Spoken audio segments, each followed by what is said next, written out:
마태복음 3장 11절과 12절의 말씀을 함께 보도록 하겠습니다. 마태복음 3장 11절에서 12절 말씀 같이 읽겠습니다. 시작. 나는 너희로 회개하게 하기 위하여 물로 침례를 베풀거니와 내 뒤에 오시는 이는 나보다 능력이 많으시니 나는 그의 신을 들기도 감당하지 못하겠노라. 그는 성령과 불로 너희에게 침례를 베푸실 것이요 손에 키를 들고 자기의 타작마당을 정하게 하사 알곡은 모아 곡간에 들이고 쭉정이는 꺼지지 않는 불에 태우시리라. 아멘. 계속해서 마태복음 공부하고 있습니다. 여러분, 이제 새벽이 제법 날씨가 공기가 선선해졌습니다. 많이 선선해졌습니다. 여러분께서 새벽에 나오실 때 건강 관리 잘 하시고 또 체온 유지 잘 하시기를 바랍니다. 오늘 본문은 침례 요한이 우리 예수님을 소개한 내용입니다. 침례 요한이 예수님 앞서 예수님의 그 사역을 준비한 사람이라고 말씀을 드렸는데 이 사람이 예수님에 대해서 소개하고 있습니다. 뭐라고 소개를 하고 있냐면 11절에 보니까 나는 너희로 회개하게 하기 위하여 물로 세례를 베풀거니와 내 뒤에 오시는 이는 나보다 능력이 많으시다 이렇게 말씀하고 있습니다. 자신보다 능력이 많으신 분이라고 분명히 선포하고 있고 나는 그의 신을 들기도 감당하지 못하겠노라 이렇게 말을 합니다. 여러분, 그 고대 근동 사회에서 이 당시에 그 신을 든다, 신발을 드는 것은 아주 천한 신분의 노예가 하는 일이었다고 합니다.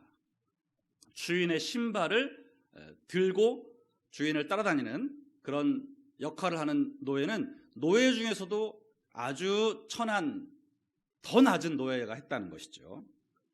근데 지금 침례 요한은 자기는 예수님의 그 신발을 들기도 감당치 못할 만큼 예수님과 비교할 수 없는 존재라는 것입니다. 예수님에 비하면 나는 아주 천한 신분의 노예도 못할 사람이다. 이렇게 자기를 철저히 낮추고 예수님을 높이는 고백을 하죠.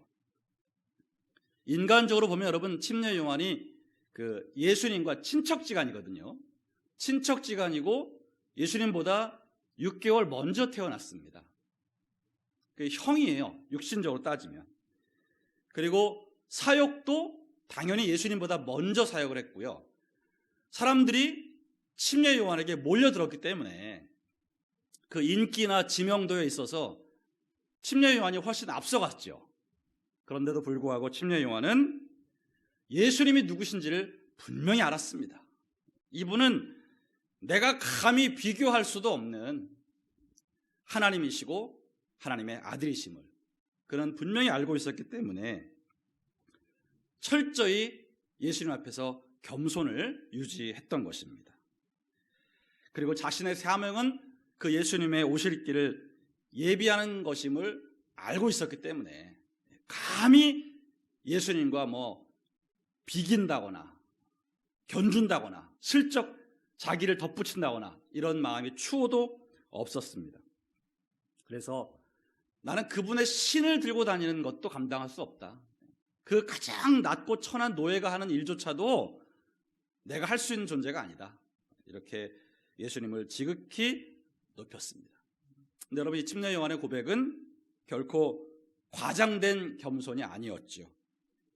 예수님이 누구신지를 정확히 인식했고 그분의 신성을 알고 있었기 때문에 이런 고백이 가능했던 것입니다. 여러분, 참으로 우리 예수님을 알고 그 은혜를 깨달은 자는 그분 앞에서 겸손하지 않을 수가 없습니다. 예수님 앞에서는 겸손하지 않을래 않을 수 없는 것이 진정한 크리스찬의 모습인 것입니다. 침례 요한은 여러분, 심지어 사람들이 몰려와서 당신이 우리가 기다리는 그 메시아입니까? 라고 물어봤을 때 그는 나는 아니다 라고 분명히 말했어요. 분명히 말했어요. 아니야, 나는 절대 아니야. 나는 너희들이 기다리는 그 메시아가 아니야. 내 뒤에 오시는 분이 계셔. 나는 그분의 앞길을 준비하는 존재야. 이렇게 예수님의 영광을 자신이 조금도 취하지 않았다는 것입니다. 은근슬쩍 그래, 예수님 앞서 내가 이 일을 준비하러 보냄받은 사람이야. 나도 제법 괜찮은 사람이야. 나도 하나님이 보낸 사람이야.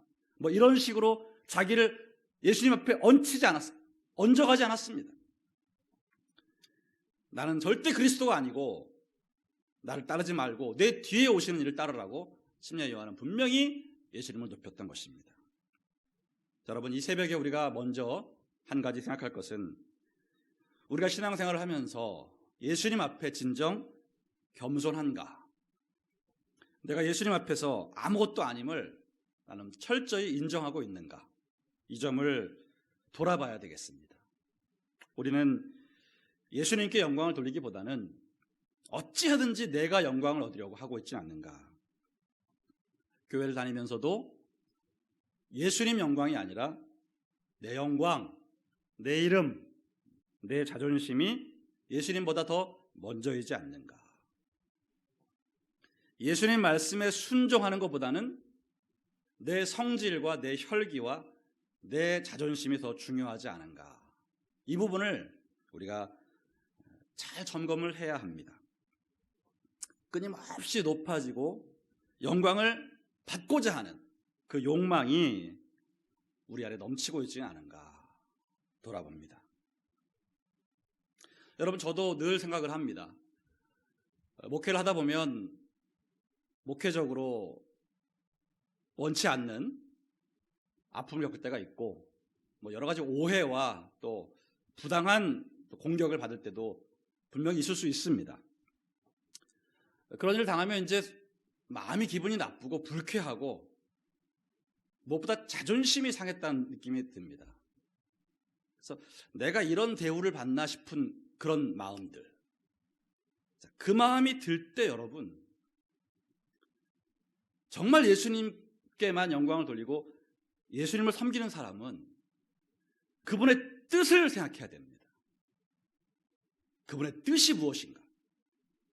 그런데 우리는 대부분 다 평상시에는 주님의 뜻을 운운하다가도 내가 기분이 조금만 나빠지고 내가 조금만 부당한 대우를 받는다고 생각하면 주님의 뜻이고 뭐고 다 집어치우고 내 감정과 혈기에 충만해서 화를 내고 싸우고 도저히 참을 수 없다고 말을 하게 됩니다. 저도 목회를 하면서 늘 그러한 위기를 겪을 때가 있습니다. 그런데 그때마다 여러분, 늘 우리가 생각해야 될 것은 내가 먼저가 아니고 예수님이 먼저이신 것입니다. 교회 공동체는 예수님의 뜻이 이루어져야 하는 곳입니다. 그런데 내가 내 감정과 혈기대로 내가 기분 나쁘다고, 내가 지금 공격받았다고 해서 화를 내고 싸우고 내 자존심을 지키겠다고 하면 그것은 정말 예수님의 영광을 위해 희생하는 사람이 아니라는 것이죠. 오늘 누구의 얘기가 아니라 바로 저의 얘기고, 또 우리 대부분의 크리스찬들이 지금 여기에서 많은 실수를 하고 있습니다. 교회의 영광, 예수님의 영광을 생각하기보다는 내 자존심이 훨씬 중요하다고 생각하는 그런 상태로 우리가 신앙생활을 하고 있지 않은가. 여러분, 우리 크리스찬들은요, 자존심을 지킬 것이 아니라 주존심을 지켜야 할 줄로 믿습니다. 주님의 자존심, 주님의 영광, 주님의 존귀함을 지켜내야지, 내가 내 자존심 상하고 나서는 나는 어쩔 수 없다, 이렇게 나가는 것은 부족한 것입니다. 오늘 저와 여러분들 모두가 바로 오늘 침례 요한의 이런 철저한 겸손의 자세를 깊이 묵상을 하고 나의 모습을 들여다보고 내가 정말 교회 안에서 예수님의 뜻을 이루기 위해서 나의 고집, 나의 혈기, 나의 자존심을 내려놓고 주님 뜻이 이루어지기를, 그것이 주님을 높이는 것이기 때문에 내가 참고 견디고 있는가, 이 부분을 우리가 오늘 깊이 묵상할 수 있기를 바라고, 저 자신도 이런 부분에 있어서 실수하지 않고 어찌하든지 내가 모멸감을 겪든 내가 무시를 당하든 하나님 예수님의 그 영광이 교회 내에서 잘 유지될 수 있도록 쓰임받기 원한다. 우리 이러한 마음 가지고 오늘 함께 기도할 수 있기를 바랍니다. 예수님이 여러분 침례 요한을 가리켜서 여자가 낳은 자 중에 가장 큰 자라고 말씀하셨거든요. 이러한 극찬을 받은 이유가 바로 이 침례 요한의 겸손에 있지 않는가 우리가 생각해 볼 수 있겠습니다. 자, 이어서 침례 요한이 예수님을 또다시 뭐라고 소개하냐 하면 11절 중반부에 보면, 자, 그는 성령과 불로 너희에게 침례를 베푸실 것이다, 이렇게 말하고 있죠. 나는 물로 세례를 베풀었는데 그분은 성령과 불로 침례를 베풀 것이다. 차원이 다른 침례입니다. 자신의 것은 육적인 침례라고 할 수 있다면 예수님의 것은 영적인 침례입니다. 바로 성령과 불로 너희에게 침례를 베푸실 것이다, 이렇게 말씀하고 있습니다. 그러니까 예수님은 바로 우리에게 성령으로 불로 침례를 베푸시는 분이다, 이렇게 소개하고 있다는 거죠. 여기 여러분 성령과 불로 침례를 베푼다라고 말씀하셨는데, 이것이 성령 따로 불 따로가 아니라 성경 원어를 해석해 보면 이것은 하나의 개념이라고 할 수 있습니다. 그래서 성령과 불이 각각 따로가 아니라 성령의 불, 성령의 불로 해석해도 무방한 것입니다. 그래서 여러분 예수님은 그 성령의 불로 침례를 베푸시는 분이다 라고 우리가 이해하면 되겠고요. 여러분 침례가 뭡니까? 침례라는 것은 물에 완전히 잠기는 것입니다. 그래서 나를 죽이고 그 물에 완전히 지배를 받는 그런 의미가 있는 거죠. 그러면 성령 침례라는 것은 바로 그 성령에 의해서 충만함 받고 성령에 완전히 잠기고 성령의 지배를 받는 상태를 말하는 것입니다. 바로 예수님이 우리에게 그러한 성령의 침례를 주신다. 그리고 이 성령의 침례는 불의 침례다. 불로 충만한 상태다. 불이 붙어있는 상태다. 이렇게 우리가 이해할 수 있겠습니다. 성령의 거룩한 불, 성령은 성경의 곳곳에 불로 묘사되고 있는데 그 성령의 불로 우리에게 침례를 베푸시는 분이다. 여러분 상상해 보셔야 합니다. 눈에 보이지 않지만 그 영적인 거룩한 불이 우리에게 침례를 베푼다. 우리가 물속에 완전히 잠기듯이 그 불에 잠기고 그 불에 불 붙어서 그 불로 지배를 받는다. 그것이 예수님이 우리에게 하시는 일이라는 것입니다. 여러분 이 세상에서 그 불만큼 강력한 게 없지 않습니까? 불은 참으로 강력합니다. 뭔가를 그냥 태워서 끝장을 내버리죠. 아주 박살을 내버립니다. 소멸을 시켜버립니다. 그리고 금이나 철 같은 것에 불순물을 제거하죠. 뜨거운 불에 집어넣으면 거기에는 여러 가지 불순물들이 제거되는. 또 불은 어두움을 밝힙니다.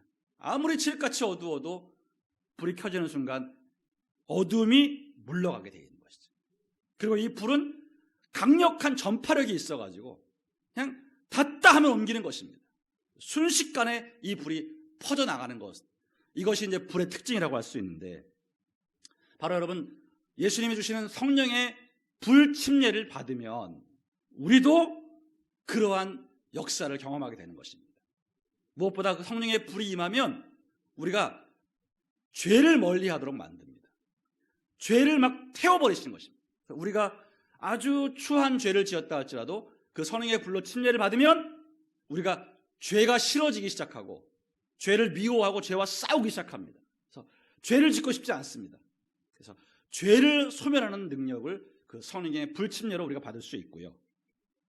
그리고 성령의 불 침례를 받으면 우리 안에 여러 가지 불순물들, 우리 안에 여러 가지 찌꺼기들, 더러운 것들, 연약한 것들을 우리가 단련시킬 수 있다는 것입니다. 내 안에 여러 가지 기질적으로, 성격적으로, 또 경험적으로 쌓아놓은 여러 가지 찌꺼기들, 불순물들, 그런 것들이 성령의 불로 연단되어져서 극복하게 될 수 있는 이런 역사가 나타나는 것입니다. 그리고 그 성령의 불이 우리에게 임하면 어두움을 몰아냅니다. 내 삶의 어두운 저주, 어두움의 영들인 악한 귀신들을 쫓아내는 것이죠. 그리고 성령의 불침례를 받으면 우리 안에 계신 그 예수님과 우리 안에 계신 그 복음이 옮겨 붙습니다. 내가 성령의 불로 충만하면 나로 인해 가족이 그 불을 옮겨 붙어서 그들이 구원받게 되는 것입니다. 이렇게 여러분, 성령의 불, 예수님이 주시는 그 성령의 불침례를 우리가 받으면, 그래서 그 불의 지배를 받고 불붙은 삶을 살게 되면 이러한 역사들을 경험할 수 있다. 오늘 저와 여러분들이 바로 이 불을 사모해야 할 줄로 믿습니다. 여러분들이 과거에 한 번, 두 번씩 이 불을 받으신 적이 있을 것입니다. 그래서 예수 믿게 된 거예요. 우리가 처음 회개하고 예수님 영접한 그날 여러분들은 그 성령의 불침례를 받은 것이고, 이 불침례는 계속 받아야 되는 것입니다. 한 번 끝나는 것이 아니라 계속 받아야 됩니다. 그래서 그것을 받아서 우리가 능력 있게 주님의 일을 해야 되는 것이거든요. 혹시 우리가 과거에 이 불을 받았지만, 과거에는 내가 뜨거웠지만, 과거에는 내가 열심히 했지만 언젠가 이 불이 식어지고 내게 성령의 불이 느껴지지 않지는 않는가? 우리의 신앙을 또한 점검해야 되는 것입니다. 그래서 예수님이 성령의 불로 침례를 풀 것이라 하신 이 말씀 여러분들이 믿으시고 끊임없이 간구하셔야 합니다. 하나님, 제게 다시 한번 성령의 불침례를 허락하여 주옵소서. 그래서 그 거룩한 성령의 불로 제가 지배를 받고 불에 타오르는 삶을 살게 해주십시오. 이것이 여러분 우리의 기도 제목이 되어야 되는 것입니다. 오늘 다시 한번 우리가 이 말씀 믿고, 예수님은 나에게 성령의 불로 침례를 베푸시는 분이다, 나는 그 침례를 받을 수 있다, 예수님은 지금 나에게 이 불 침례를 주기 원하신다, 이 믿음 갖고 여러분들이 이 불을 구하시기를 바랍니다. 그래서 성령님, 그 거룩한 불로 제게 임하여 주시옵소서. 제게 침례를 베푸소서. 제게 그 거룩한 불을 불붙여 주옵소서라고 여러분 매일같이 기도해야 하는 것입니다. 이 새벽에 우리가 그 기도를 드려서 이 하루도 그 불이 붙은 상태로 살아갈 수 있도록 우리 함께 기도하시기를 주님의 이름으로 축원드립니다. 오늘 여러분, 저와 여러분들 모두가 이 성령의 불이 다시 한번 필요할 것입니다. 우리가 과거에 경험했던 그 뜨거운 성령의 역사들을 그냥 추억만 하고 있으면 안 되고, 오늘 지금 여전히 우리가 그 불이 붙어 있어야 될 것입니다. 저 또한 오히려 평신도 때는 참 이 성령의 불을 체험하면서 그냥 순수하게, 정말 뜨겁게, 담대하게 복음을 위해 살았던 것 같은데, 이게 오히려 목사가 되고 그냥 이게 직업이 되고 이러다 보니까 오히려 자꾸만 성령의 불이 아닌 인간적인 마음을 갖고 그냥 목회를 직업적으로 하려고 하는 그런 모습을 자꾸 발견합니다. 여러분들이 목사들을 위해서도 기도를 많이 해주셔야 됩니다. 목사님들이 정말 이런 그 사역을 하다 보면 이게 직업이 돼가지고 자꾸 매너리즘에 빠지고 오히려 더 이 성령의 불이 아닌 자꾸 인간적인 것들만 가지고 목회를 하려고 합니다. 그러니까 어떤 목회적인 스킬만 늘었을 뿐 진정한 그 성령의 불로 타올라 목회하지 못하는 모습, 저 자신이 그렇다는 말씀입니다. 그래서 여러분, 목회자들을 위해서 여러분들 기도 많이 해주시기를 바랍니다. 목회자들이야말로 가장 앞서 뜨거운 성령의 불을 그리 불붙은 상태에서 여러분들을 이끌어야 하는데 그렇지 못할 때가 많이 있는 것 같습니다. 우리 모두가 바로 예수님이 주시겠다 하신 이 성령의 불침례를 다시 한번 사모하고 매일매일 수시로 간구하여 여러분들이 그 거룩한 불이 붙은 상태로 믿음 생활을 하게 되시기를 예수 그리스도의 이름으로 축원드립니다. 끝으로 여러분, 오늘 12절에 침례 요한은 또 한 번 예수님을 소개하는데 뭐라고 소개하냐면 손에 키를 들고 자기의 타작마당을 정하게 하사 알곡은 모아 곡간에 들이고 쭉정이는 꺼지지 않는 불에 태우시리라 했습니다. 이게 예수님이 하는 일이라는 것입니다. 예수님이 농부에 비유가 됩니다. 그리고 이 세상은 타작마당의 비유가 되고 있고 모든 인간은 곡식의 비유가 되고 있습니다. 그런데 곡식이 다 똑같은 곡식이 아니라 알곡이 있고 쭉정이가 있어서 주님은 키를 들고 그것을 분리해 내신다 이렇게 말씀하고 있는 것입니다. 여러분, 키가 뭔지 아시죠? 키질한다는 거 아시죠? 여러분 다들 연세들이 있으시니까 곡식을 까부르고 걸러내는 거죠. 이런 소쿠리, 길쭉한 소쿠리에다가 이렇게 넣어서 계속 흔들지 않습니까? 그래서 곡식을 공중에 자꾸 띄우죠. 띄우면 알곡은 무게가 있기 때문에 떨어져서 키 안에 차곡차곡 쌓이게 되는 것이고 쭉정이는 이게 껍질이거든요. 곡식 같아 보이는데 알맹이가 없는 거예요. 그냥 껍질만 있는데 곡식의 모양만 갖고 있는 거라 이거는 높이 튀면 바람에 날아가는 거예요. 알맹이가 없기 때문에 바람에 날아가는 거예요. 진짜 알곡은 아무리 높이 흔들어도 키 안에 차곡차곡 쌓이고 키 안에 나머지 껍데기에 불과한 쭉정이는 바람에 날아갑니다. 나중에 농부는 키에 모아놓은 곡식은 곡간에 집어넣는 것이고 마당에, 타작마당에 널브러진 그 껍데기들은 다 또 쓸어 모아서 불에 태우는 거죠. 아무 쓸모가 없기 때문에. 바로 예수님께서 그와 같은 일을 하실 거라고 침례 요한은 예수님을 소개하고 있다는 거예요. 바로 여러분, 알곡이 들어갈 곳간은 천국을 상징하는 것이고요, 쭉정이가 들어갈 꺼지지 않는 불은 지옥을 상징하고 있는 것입니다. 바로 예수님은 천국에 들어갈 자와 지옥에 들어갈 자를 분리하신다, 그리고 구별해내신다. 이게 주님이 하시는 일이라는 것입니다. 그래서 여러분, 우리가 천국과 지옥의 삶은 그 누구도 결정하는 것이 아니라 예수님이 결정하시는 겁니다. 그분에게 권세가 있습니다. 사람을 천국에 보낼 수도 있고 지옥에 보낼 수 있는 권세가 예수님께 있다. 예수님이 결정하신다. 자, 그래서 우리에게 중요한 것은 그러면 우리가 어떻게 예수님이 모아 거두시는, 그래서 곡간에 집어넣는 알곡이 될 것이냐. 쭉정이가 되지 않도록 조심하고 알곡이 돼야 되는데, 여러분, 바로 그 기준은 우리 주 예수 그리스도를 믿고 그분께 순종하며 사는 것입니다. 그분을 믿고 순종하며 사는 것이 주님 앞에 알곡이 되는 것이고, 그분을 믿지 않고 내가 주인 되어서 내 마음대로 살면 그것은 버림받는 쭉정이의 인생이 되는 것이다. 오늘 저와 여러분들이 두말할 나위 없이 바로 알곡이 되어야 할 줄로 믿습니다. 예수님을 마음의 구주로 영접하셔야 합니다. 그리고 그 예수님이 나의 주인임을 입으로 끊임없이 시인하셔야 됩니다. 그리고 여러분, 거기에 그것으로 끝이 아니라 예수님의 말씀에 순종하며 살아야 합니다. 여러분, 많은 분들이 바울 사도가 마음으로 믿어 의에 이르고 입으로 시인하여 구원에 이른다라고 말했기 때문에 여기까지만 하면 구원을 받는다라고 우리는 대부분 알고 있습니다.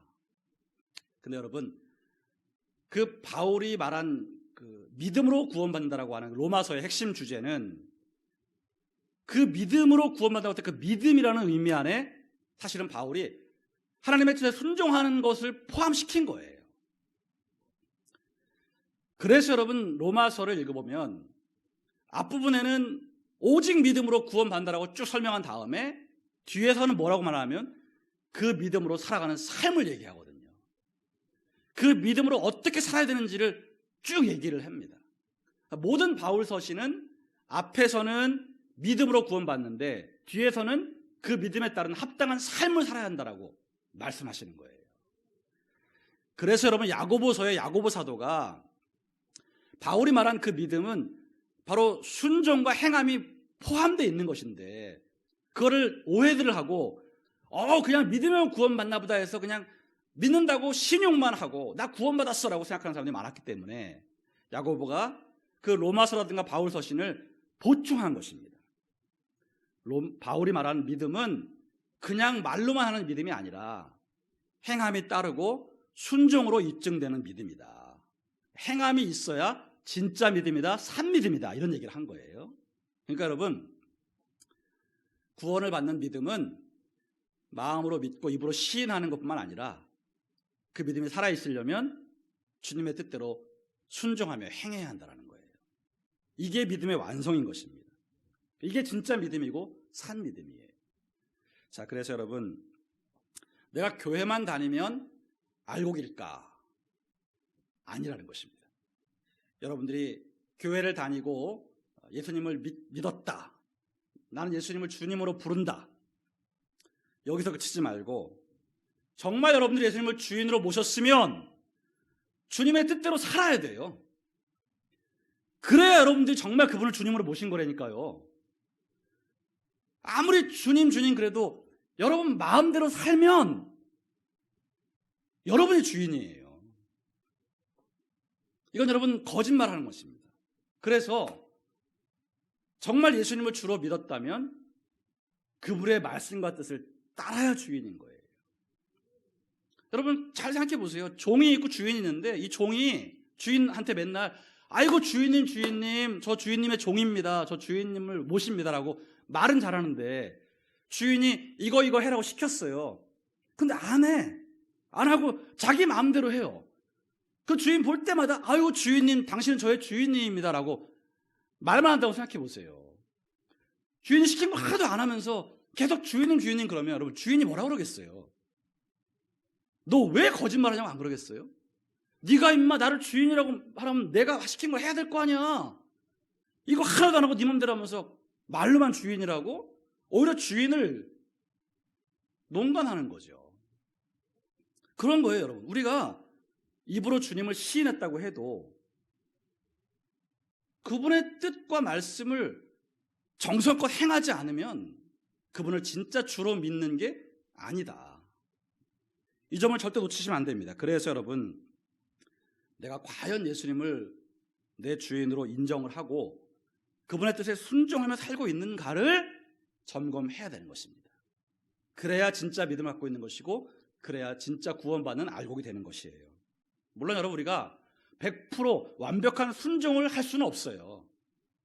100% 완벽한 순종을 해야 구원받는다는 것이 아니고요. 그분의 뜻을 순종하기 위한 노력을 하고 있냐는 거예요. 노력을. 그러다가 안 되죠? 안 되면 깨닫고 회개하느냐. 그리고 다시 순종하려고 일어나느냐. 그 끊임없는 순종의 삶을 추구하고 있느냐. 그게 우리 안에 믿음이 있느냐 없느냐의 차이라는 거예요. 믿음이 없으면 말로는 교회를 다니고 주님이라고 시인하지만 행함에선 전혀 순종이 없고요. 순종하지 않는 것에 대한 깨달음도 없고 회개도 없어요. 그러니까 여러분 회개와 변화와 결단이 중요한 거예요. 완벽하게 100% 순종할 수는 없지만 천국 가는 그날까지 그분의 뜻을 따르고자 하는 끊임없는 회개와 결단과 변화, 또 일어나서 순종하고자 하는 의지, 이런 것들이 내 안에 있어야 정말 내가 그분을 주로 모시는 순종의 사람이다. 그러므로 여러분 다시 한번 우리는 우리의 신앙을 잘 점검을 하셔야 합니다. 여러분 주님 오실 날이 점점 가까이 오고 있고요. 우리의 생애도 점점 마지막이 다가오고 있잖아요. 여러분들이 과거에는 막 열정적으로 이렇게 어떤 겉모습으로 신앙생활을 하셨다 하면 점점 주님 만날 날이 가까울수록 내가 정말 알곡인지를 여러분 진지하게 들여다보셔야 됩니다. 이건 누구도 해줄 수 있는 게 아니라 여러분 스스로에게 물어보셔야 되고 여러분들이 점검을 하셔야 되는 거예요. 내가 교회를 오래 다니고 있지만 나는 정말 예수님을 주인으로 모시고 있나? 내 마음대로 내 판단대로 다 하고 있으면서 내가 정말 그분을 주인으로 인정한다고 할 수 있나? 정직하게 질문하시고요. 그렇지 않다면 우리가 회개를 해야 되는 것이에요. 그래서 다시 내가 주님의 뜻에 순종하기로 결단을 하고 부족하지만 몸부림을 치는 것이에요. 이러한 과정, 바로 성화되고자 하는 이런 과정들이 끊임없이 내 안에 있을 때 나의 믿음이 살아있는 믿음이라고 할 수 있다. 오늘 여러분 강서성전의 모든 성도님들께서 정말 쭉정이가 아니라 알곡들이 되시기를 바랍니다. 쭉정이와 알곡은 여러분 얼핏 봐서는 그냥 비슷해요. 비슷해. 쭉정이도 마치 열매같이 보여요. 근데 그 안에 알맹이가 없다는 거예요. 그래서 바람이 불 때 날아간다는 것이거든요. 같이 교회를 다녀도 여러분 다 똑같은 모습 같지만 그 안에 정말 믿음이 있느냐 없느냐는 분명히 차이가 있어요. 이 점을 여러분 잘 명심하시고 신앙생활을 허투루 하지 마시고 늘 기도하시면서 하나님 앞에 여러분의 믿음을 분명히 점검하시고 늘 정직하시고 겸손히 주님 앞에 무릎을 꿇으시면 주님이 반드시 은혜를 베풀어 주시고 여러분들이 믿음을 넣어 주실 겁니다. 참 믿음을 주시고 여러분들이 순종하며 행하는 참 믿음 갖도록 주님이 역사하실 줄로 믿습니다.